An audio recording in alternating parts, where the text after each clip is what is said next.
AG ನ್ಯೂಸ್ಗೆ ಸ್ವಾಗತ.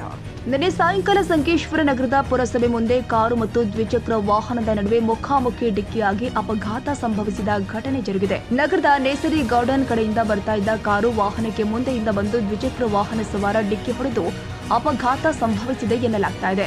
ಇದರಲ್ಲಿ ದ್ವಿಚಕ್ರ ವಾಹನ ಸವಾರನಿಗೆ ಚಿಕ್ಕ ಪುಟ್ಟ ಗಾಯವಾಗಿದ್ದು, ಕಾರು ಮತ್ತು ದ್ವಿಚಕ್ರ ವಾಹನ ಸವಾರ ಮೂಲತಃ ಸಂಕೇಶ್ವರ ನಗರದ ನಿವಾಸಿಗಳು ಅಂತ ತಿಳಿದು ಬಂದಿದೆ. ಏನೇ ಇರಲಿ, ಬೈಕ್ ಸವಾರ ಯಾವ ಜನ್ಮದಲ್ಲಿ ಪುಣ್ಯ ಮಾಡಿದ್ನೋ ಗೊತ್ತಿಲ್ಲ. ಈ ಒಂದು ಅಪಘಾತದಲ್ಲಿ ಬೈಕ್ ಸವಾರ ಸ್ವಲ್ಪದರಲ್ಲಿ ಬಚಾವಾಗಿದ್ದಾನೆ. ಕನ್ನಡಿಗರ ಮೆಚ್ಚಿನ ನಿಮ್ಮ ಎಜೆ 24/7 ನ್ಯೂಸ್ ಕನ್ನಡ ವಾಹಿನಿ ಇದೀಗ ಟಿವಿಯಲ್ಲಿ ಲಭ್ಯ. ವೇಳೆ ನೋಟಿಸ್ ಕೊಟ್ಟಿದ್ರೆ ವಾಪಸ್ ತಗೋತೀವಿ. ಇವತ್ತು ವಕ್ಫ್ ಪ್ರಾಪರ್ಟಿ ಅಂತೇಳಿ ಬರ್ತದೆ ಅಂತ ಹೇಳಿದ್ರೆ ರೈತರು ಬೀದಿಗೆ ಬದಲು ಏನ್ ಮಾಡ್ಬೇಕಾಗತ್ತೆ? ಯಾರು ವೋಟ್ ಹಾಕಿಲ್ಲ ಅಂದ್ರೆ ಗ್ಯಾರಂಟಿನೆಲ್ಲ ಸ್ಟಾಪ್ ಮಾಡ್ಬಿಡ್ತೀವಿ.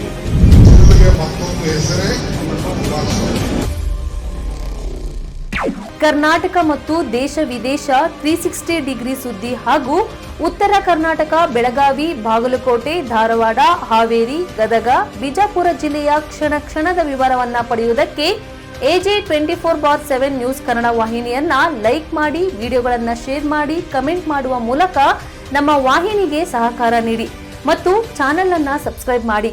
ಧನ್ಯವಾದಗಳು.